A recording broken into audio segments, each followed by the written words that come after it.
বাংলাদেশের সঙ্গে যুদ্ধ ভারতের কাছে তো কয়েকদিনের ব্যাপার নয়, কয়েক মিনিটেই ফয়সলা হয়ে যাবে। ইউনূস সরকার যুদ্ধ লাগাতে চাইছে, বিএসএফ অত্যন্ত ধৈর্য সংযমের পরিচয় দিচ্ছে। পাখা গজায় মুজিবার তরে বাংলাদেশে এই নাবালক অর্বাচীনগুলো ভারত এখন পৃথিবীর বাংলাদেশের বিপক্ষে ভারতের কয়েকদিন তো দূরের কথা, কয়েক মিনিটে বাংলাদেশ দখল করে নিতে পারে বলে হুঁশিয়ারি দিয়েছেন ভারতের পশ্চিমবঙ্গের বিধানসভার বিরোধী দলনেতা ও বিজেপি নেতা শুভেন্দু অধিকারী। এ সময় ভারতবর্ষকে হিন্দু রাষ্ট্র ঘোষণার দাবি জানান তিনি। ভারত অত্যন্ত দায়িত্বশীল দেশ, দুর্বল দেশকে আক্রমণ করে না। বিস্তারিত নিয়ে আপনাদের সাথে আছি আমি শামীমা সুলতানা।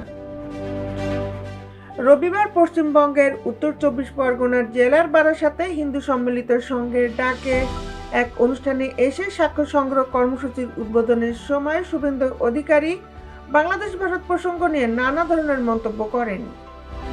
এই ভারতবর্ষ ধৈর্যের বাঁধ ভাঙে, গোটা 5-7 দ্রোণ পাঠিয়ে দিলেই ওদের কাজ শেষ হয়ে যাবে। এতদিন শুভেন্দু আওয়ামী লীগের সুরে কথা বললেও এবার সুর বদলেছেন শুভেন্দু অধিকারী। বাংলাদেশের হিন্দু সম্প্রদায়ের উপর ক্রমাগত আক্রমণের জন্য এবার ইউনূস সরকারের পাশাপাশি শেখ হাসিনা এবং খালেদা জিয়াকেও সমানভাবে অভিযুক্ত করলেন তিনি।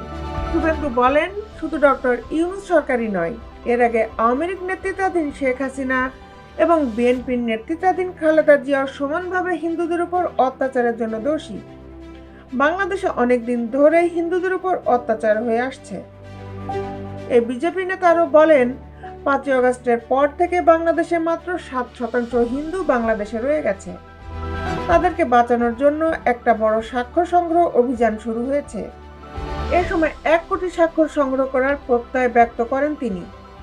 বাংলাদেশে নির্যাতিত সংখ্যালঘু হিন্দু সম্প্রদায়ের মানুষকে আন্তর্জাতিক স্তরে নিরাপত্তার ব্যবস্থা করা এবং সনাতনী ধর্মের রীতিনীতি রক্ষার দাবি করেন তিনি।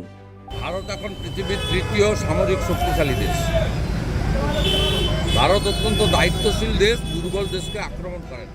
এই বিজেপি নেতা আরও বলেন, আলোচনায় যে দাবিগুলো রাখা হয়েছে তার মধ্যে প্রথম দাবি হলো ভারতবর্ষকে হিন্দু রাষ্ট্র হিসেবে ঘোষণা করা।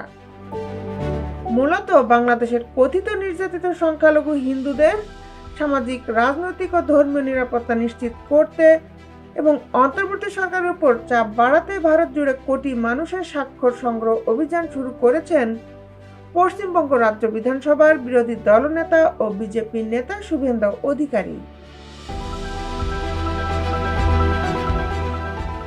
দেশ বিদেশের আপডেট নিউজ পেতে আমাদের সাথেই থাকুন। Justice television, Dhaka.